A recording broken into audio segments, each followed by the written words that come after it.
पूरे भारत में आम का उत्पादन होता है। आम के बहुत बड़े बड़े बगीचे हैं। बहुत से किसान आम को फसल लगाए हैं और इसका पैदावार लेते हैं, लेकिन बड़ी समस्या यह आती है कि आम के फसल में पैदावार कम मिल पाना। यानी आम के जो बगीचे हैं उसमें फ्लावरिंग तो आती है, फूल आते हैं और लेकिन फल कम लगते हैं, जिससे आम का सही उत्पादन नहीं मिल पाता।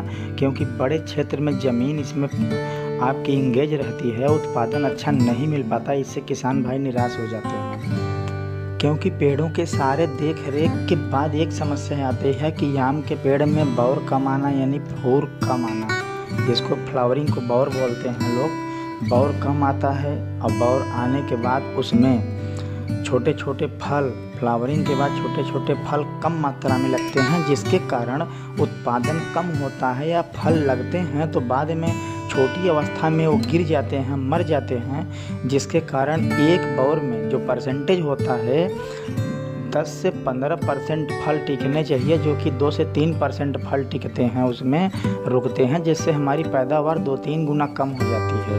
तो किसान भाइयों, घबराने की बात नहीं है। आज वीडियो को पूरा देखिए। आज एक हम ऐसी विधि के बारे में बताएंगे, ऐसा उपचार बताएंगे जिससे आम का पैदावार 5 गुना ज़्यादा हो जाएगा, रोग नहीं आएंगे, फल बड़े बड़े होंगे और आपको अच्छा उत्पादन मिल जाएगा। नमस्कार किसान भाइयों, YouTube चैनल एग्रो संगम में आप सभी का स्वागत एवं अभिनंदन है। अगर वीडियो अच्छी लगे तो चैनल को सब्सक्राइब करें, लाइक करें, शेयर करें और बेल आइकन को दबाना न भूलें, ताकि उपयोगी वीडियो आप तक पहुंच सके। किसान भाई, सबसे पहले क्या करना है कि दिसंबर के महीने के स्टार्ट में जब आपकी फ्लावरिंग आती है, दिसंबर और जनवरी में आम में फ्लावर आते हैं, फूल आते हैं, यानी बौर आता है, उसके पहले, बौर आने के पहले आपको एक छिड़काव करना है, जिसको बोलते हैं गंधक सल्फर का। आपको सल्फर लेना है और सल्फर में एक कोई भी इंसेक्टिसाइड, कीटनाशक, जैसे कि आपका रोगार हो गया जिसको डाइमेथोएट बोलते हैं, दूसरा इमिडाक्लोरपिड हो गया, और इसके अलावा तीसरा हल्की दवा क्योनाल्फास। यह तीनों दवा में कोई भी एक कीटनाशक ले लीजिए और सल्फर का घोल बनाकर उसमें इंसेक्टिसाइड कीटनाशक मिलाकर फूल आने के पहले आप एक छिड़काव कर दीजिए, ताकि जितने कीड़े मकोड़े, इंसेक्ट हैं जो कि एकदम तने के सिर पर बैठे हुए हैं, सब नष्ट हो जाएं और रोग, जो फंगस की समस्या है, वो भी ख़त्म हो जाए और आपका अच्छा से ज़्यादा फूल आ सके।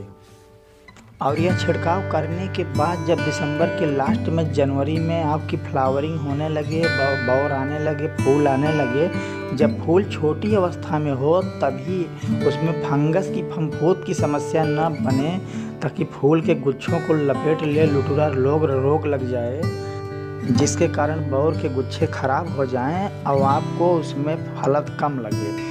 इसलिए आपको जब फूल आने लगे और फूल काफ़ी मात्रा में जनवरी तक में आ जाएं, तो उस समय आपको एक छिड़काव और करना है दूसरे दवा की, जिसमें आपसे मार्केट से आपको Z78 यानी कार्बेंडाजिम लेना है।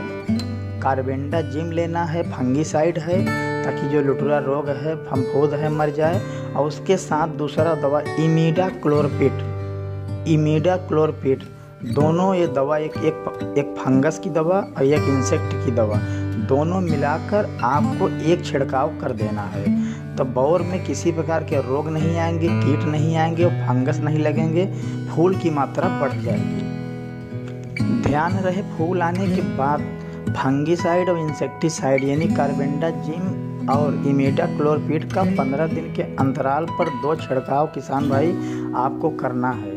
कम से कम 2 और 3 छिड़काव कर सकते हैं 15 दिन से 10 दिन के अंतराल पर, ताकि आपका उसमें कीड़ा न लगे, फंगस न लगे और उत्पादन अच्छा हो और फूल जाता है।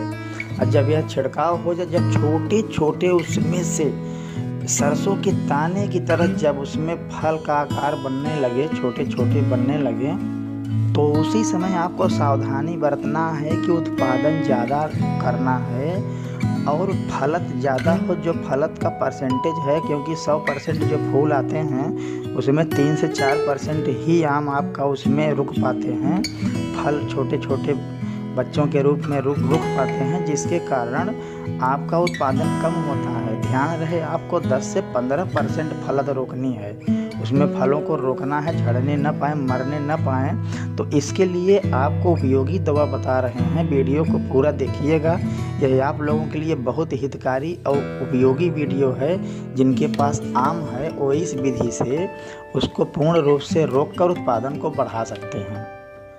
जब फल के छोटे छोटे दाने बनने लगें, आपको सरसों की दाने के आकार के दिखाई पड़े, उसी समय आपको मार्केट से 1 ग्राम की एक दवा लाना है, जो कि आपको 1 टन की पानी के लिए पर्याप्त होता है। जैसे 2 से 3-4 पेड़ का छिड़काव हो सकता है, जिसका नाम है जिब्रेलिक एसिड। किसान भाई ध्यान रहे, जिब्रेलिक एसिड यह 1 ग्राम का पाउच आता है, 1 टन की पानी के लिए यानी 15 लीटर पानी के लिए पर्याप्त होता है। 4 से 5 पेड़ भरपूर मात्रा में इससे छिड़काव हो सकते हैं, लेकिन इसको घोलने का तरीका अलग है। ये अघुलनशील अवस्था टाइप में होता है, तो या तो इसको आप डीजल में या मिट्टी के तेल में घोल लीजिए, या तो कुनकुने पानी में डाल दीजिए। काफ़ी देर में घुल जाएगा। घुलने के बाद इसमें थोड़ा सा कीटनाशक मिलाना है, जिसको बोलते हैं इमिडाक्लोरपिड। इमिडाक्लोरपिड या डाइमेथोएट थोड़ा सा कीटनाशक मिलाना है। अब मिलाने के बाद आपको 1 छिड़काव कर देना है, और करने के लगभग 10 से 15 दिन के बाद या आप उसको केयर करते रहिए, देख रेख करते रहिए। जब आम के छोटे छोटे जो उसमें दाने बने हुए हैं, फल बने हुए हैं, जब उनका आकार मटर के समान हो जाए, जितना बड़ी मटर के दाने होते हैं, चना के दाने होते हैं, जब उतना बड़ा आकार हो जाए तो उस समय झड़ना चालू हो जाता है। यानी फलों जो छोटे छोटे फल हैं मरना चालू हो जाते हैं और झड़ जाते हैं, जिससे फलत कम हो जाती है, उत्पादन कम होता है। तो दूसरी बात ध्यान देना है, दूसरा छिड़काव जब मटर के दाने की तरह फल बन जाए, उस समय आपको पुनः जिब्रेलिक एसिड और मार्केट से 1 मल्टीविटामिन सिरप यानी टॉनिक लाना है। हर मार्केट में मल्टीविटामिन आपका टॉनिक मिलता है, उसको लाना है, जो जैम जेली की तरह होता है। और जिब्रेलिक एसिड और मल्टीविटामिन टॉनिक दोनों को मिलाकर छिड़काव कर देना है। तो उससे क्या, जिब्रेलिक एसिड से आपको दाने अच्छे होंगे, बड़े होंगे, उसमें एक हार्मोनल विकास होगा, बड़े होंगे।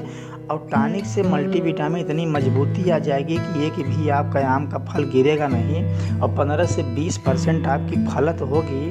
और उसके बाद 1 छिड़काव थोड़ा बड़े हो जाए तो तीसरा छिड़काव कर दीजिए। विश्वास मानिए, आम में इतना फलत होती है कि उनकी डालियां टूटना चालू हो जाएंगी, कि फलत बहुत ज़्यादा होगी, तो आपके लिए उत्पादन ज़्यादा होगा। इससे आपको ज़्यादा से ज़्यादा फायदा मिल सकेगा।